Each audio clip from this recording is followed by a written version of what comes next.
Hello friends, welcome to Basic Computer Academy channel. New day, new lesson.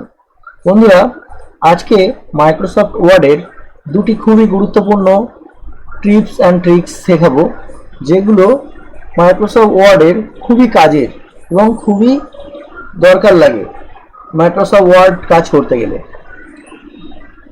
বেশি কথা না বলে আমি ভিডিওটা শুরু করছি। দেখুন, এই যে ধরুন আমি এরকম একটা টেক্সট লিখেছি। এখানে দেখতে পাচ্ছি যে ওয়ার্ডের মাঝে মাঝে অনেকটা করে ফাঁকা জায়গা আছে। সাপোজ এরকম যদি আপনার ক্ষেত্রেও হয়, তখন আপনি কি করবেন?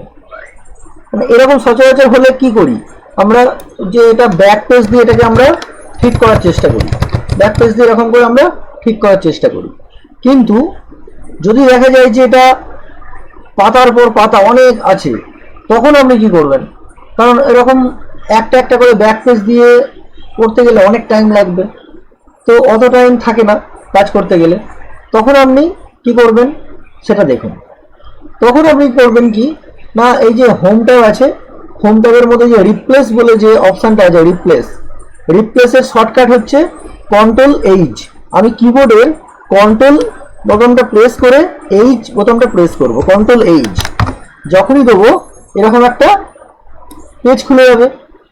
তো এখানে ফাইন্ড হোয়াটের ঘরে আমি কি লিখব? ফাইন্ড হোয়াটের ঘরে লিখব Shift+6। কিবোর্ডের যে শিফট বলে বোতামটা আছে, এটা চেপে ধরে উপরের দিকে যে 6 নম্বর যে বোতামটা 6, সেটা প্রেস করব, Shift+6। তাহলে দেখবেন এরকম একটা টোপরের মতন একটা চিহ্ন আসবে, এটাকে কন্ট্রোল চিহ্ন বলা হয়। তারপর একটা ছোট হাতের W দেবো, বড় হাতের W দেবেন না, তাহলে কাজ হবে না। ছোট হাতের W, Ctrl+W। আর রিপ্লেসের ঘরে কি করব? জাস্ট একটা পেজ দেবো, একটাই পেজ দেবো, জাস্ট একবার পেজ দিয়ে রিপ্লেস অল ওকে করে দিই। এখন দেখুন আমার দেখুন সুন্দর একটা সাজানো গোছানো একটা ডকুমেন্টস তৈরি হয়ে গেছে, কোনো ফাঁকা জায়গা নেই। এটা গেল, এটা একটা ট্রিক্স। আর একটা ট্রিক্স দেখাবো, সেটা আমি অন্য আরেকটা ফরম্যাট বানিয়েছি, সেখানে দেখাচ্ছি। এটা আমি মিনিমাইজ করে দিলাম। এখানে দেখুন, এখানে হচ্ছে দেখুন এখানে অনেক নাম আছে, প্রত্যেকটা নামের শুরুতে দেখুন মিস্টার কথাটা আছে। তো এখন ধরুন আপনার বস আপনাকে বলল যে এই মিস্টার কথাটা তুলে দিতে, শুধু নাম আর টাইটেলটা শুধু থাকবে। তো আপনি একটা একটা করে যদি মুছে দেন, তাহলে অনেক টাইম লাগবে। ধরুন 4-5টা যদি থাকে, আপনি মুছে দিতেই পারেন, এখন সিলেক্ট করে ডিলিট করবেন বা ব্যাক পেজ দেবেন, মুছে যাবে। কিন্তু যদি পাতার পর পাতা থাকে, অনেক হাজার হাজার যদি এরকম থাকে, তখন আপনি কি করবেন? তো সেক্ষেত্রে আপনি আবার সেম একই প্রসেস, এই রিপ্লেস অপশানে ক্লিক করতে পারেন, অথবা শর্টকাট কি Ctrl+H বোতামটাও প্রেস করতে পারেন, Ctrl+H। দেখুন ওই পেজটাই আসলো।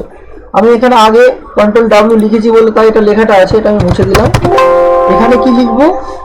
যে ওয়ার্ডটাকে আমি মুছে দিতে চাইছি সেটা লিখবো। যেমন মিস্টার কথাটা আমি মুছতে চাইছি, তাহলে মিস্টার কথাটা যেমন লেখা আছে ঠিক তেমন আমি এখানে লিখবো। আর রিপ্লেস উইথের ঘরে কি লিখবো? কিচ্ছু না, জাস্ট ওই একটা পেজ দেওয়া ছিল সেটাও মুছে দেবো, কিচ্ছু না, একটা পেজও দেবো না। তারপর রিপ্লেস অলে ক্লিক করব। দেখুন মিস্টার কথাটা সব চলে গেছে। তাহলে এই যে দুটো আমি ট্রিক্স দেখালাম, এগুলো আপনার অনেক সময় দেখবেন খুবই কাজে লেগে যাবে। আজকে ভিডিওটা এইটুকুই, আবার পরের ভিডিও নতুন কোনো ট্রিক্স নিয়ে আবার দেখা হবে। ভিডিওটা ভালো লাগলে একটু লাইক কমেন্ট শেয়ার করে দেবেন, আর যদি নতুন বন্ধু হন তাহলে সাবস্ক্রাইব করে পাশে থাকবেন। ভালো থাকবেন সবাই, থ্যাংক ইউ।